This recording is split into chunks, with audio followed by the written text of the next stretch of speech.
Marble এখন তৈরি করছে এক বিশাল প্রজেক্ট ওয়ার্ল্ড ওয়ার হাল্ক। তুমি ভাবছো এটা তো সম্ভব না, মার্বেল তো হাল্কের নিজস্ব মুভি বানাতে পারে না। ঠিকই বলছো, কারণ হাল্কের ডিস্ট্রিবিউশন রাইটস এখনো ইউনিভার্সাল স্টুডিওসের হাতে। তাই তো 2008 সালে দ্য ইনক্রেডিবল হাল্ক আসার পর আমরা আর কোনো সোলো হাল্ক মুভি পাইনি। এই কারণে মার্বেল হাল্ককে দেখেছে শুধু টিম প্রজেক্টে, যেমন অ্যাভেঞ্জার্স, থর র্যাগনারক এবং শি হাল্ক সিরিজে। র্যাগনারকে ছিল ব্র্যানেড হাল্কের হিন্ট। তারপর ইনফিনিটি ওয়ারে শুরু হয় ব্যানার এবং হাল্কের মধ্যে দ্বন্দ্ব, আর এন্ড গেমে জন্ম নেয় স্মার্ট হাল্ক। ব্যানারের বুদ্ধি আর হাল্কের শক্তির মিশ্রণ। ভাবতো যদি স্মার্ট হাল্ক না থাকতো তাহলে স্ন্যাপ কে করতো?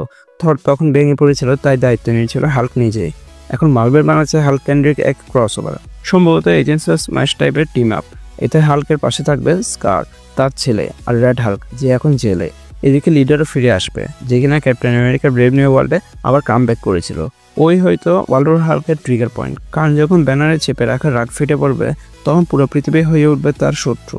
মার্বেল চাইলে এটাকে অ্যাভেঞ্জার্স, ডুমসডে আর সিক্রেট ওয়ার্সের মাঝখানে আনতে পারে। এই গল্প ইন্টারগ্যালাকটিক হবে, যেখানে হাল্ক লড়বে শুধু পৃথিবীর নয়, মহাবিশ্বের হিরোদের সঙ্গেও। ব্ল্যাক বোল্টের গর্জনে ভেঙে পড়বে পাহাড়, হাল্কবাস্টার বুড়িয়ে যাবে ধুলাই। সব ফোকাস থাকবে একজনের উপর, হাল্ক। মার্ক রাফেলো নিজে বলেছেন বিহাইন্ড দ্য সিনস কাজ চলছে, মানে পরিকল্পনা আছে, শুধু সময়ের অপেক্ষা। যদি মার্বেল সঠিকভাবে করে তাহলে আমরা পাবো হাল্কের জীবনের সবচেয়ে বিধ্বংসী অধ্যায়, ওয়ার্ল্ড ওয়ার হাল্ক। তুমি কি ভাবো, এটা আসা উচিত ফেজ 6 এর মধ্যে নাকি মিউট্যান্ট সাগার মধ্যে?